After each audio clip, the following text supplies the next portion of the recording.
What do you do, big crew? It's your boy Savant Thomas back with another episode of Coffee and Comments.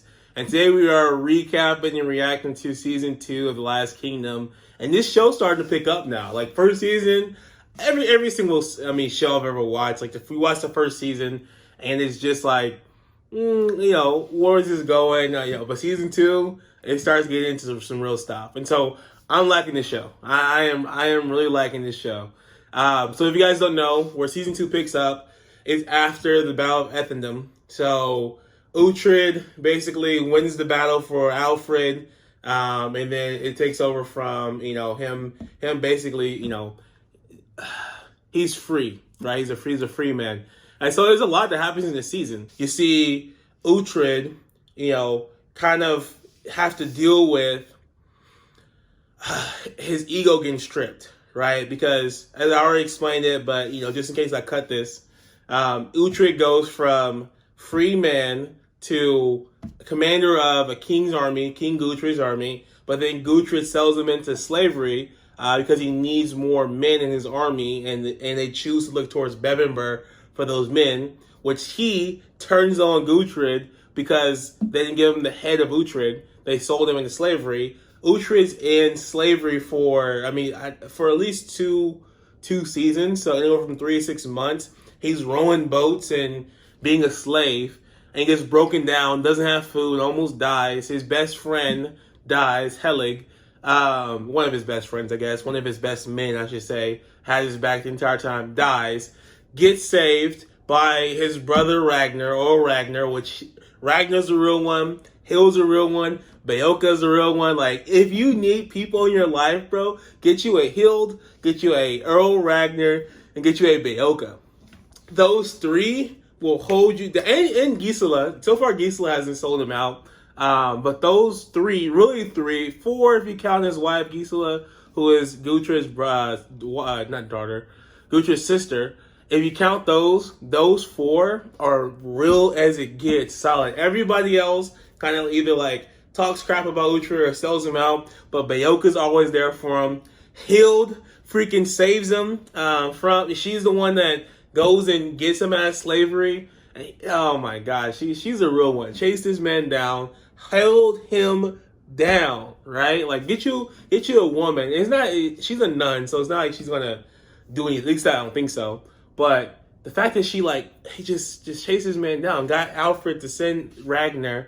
And then his brother Ragnar was always there for him. He's always been there for him. Brida, she's there for him. She's a real one, but she's kind of like, you can do your own thing. You kind of traded against us. You're more of a Saxon than a Dane now. But Brida's a cool person.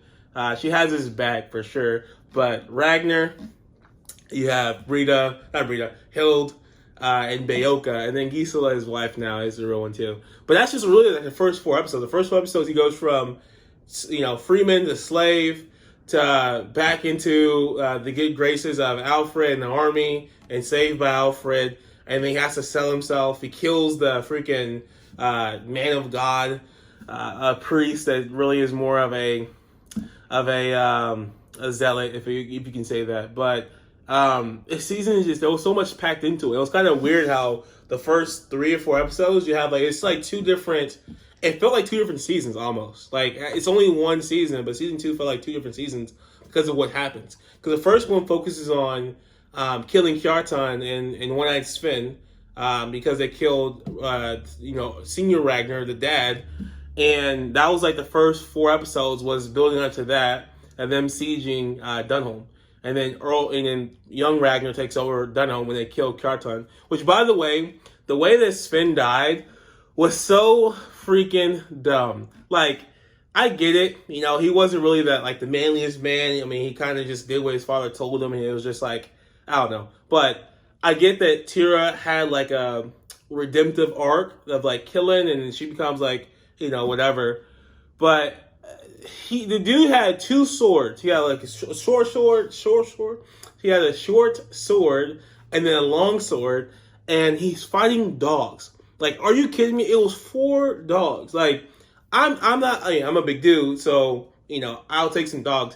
But hungry dogs, give me a short sword and a long sword. And if I'm a warrior, especially back in those times, you should be able to take out at least, I mean, maybe not all 4, but at least one.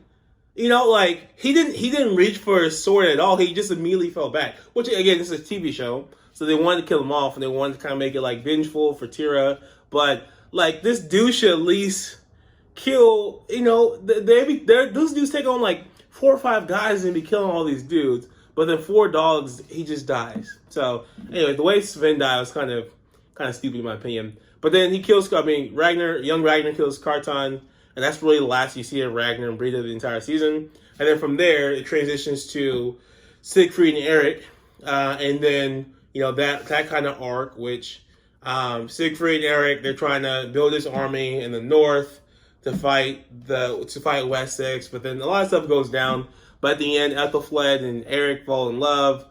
And Eric kind of, you know, ruins it for his brother. And so they both died. And it's a really good season. Like, again, it's kind of weird because there's 2 different arcs within one season. So it felt like 2 different seasons. Like, most shows will do, like, one long thing in one and then the next one. Like, I'm sure season 3 will be, like, another, you know, Dane leader rises up and they have to take him out, right?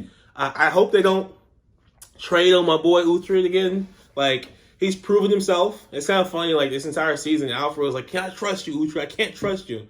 And he's like, "Bro, how much do you need for me to do? Like, I won you this battle. I've proved myself year over year." Like, he has a kid, 2 kids, and a wife now. He's like, he's been proving himself faithful for, it has to be at least 5-6 years, if not longer than that. You know what I mean? It's like, dude, like, at this point, trust the guy, right? Until he proves your distrust. But I guess you still have an army too. It's like, I don't know. There's a lot there. Maybe he does betray him. I don't know. Maybe in season 3, 4, and 5, things change. I'm sure they do. But I'm excited to see where they go now. I mean, the only thing left for them to touch on is him going to Bebbanburg, which I don't think they will. I think they're going to leave that for season 4 or 5, just because that would make the most sense. Like, storytelling-wise, you don't want to get your, you know, that's their trump card, basically. That's the kind of the last piece of the story that's left from the beginning. But I just want to see when they're going to bring in the battle for Bebbanburg, because I'm sure there's going to be one. Like, you can't end the show without it. So it might be season 4, it might be season 5. I don't know, but I'm excited for it. But yeah, that's my reaction and recap of season 2 of The Last Kingdom. It's a really good show so far, and I'm excited to see where it goes. So thanks for tuning in to the episode of Coffee Comments. Nothing to lose, I was starving from the start. Not the same cat driving Jaguars, open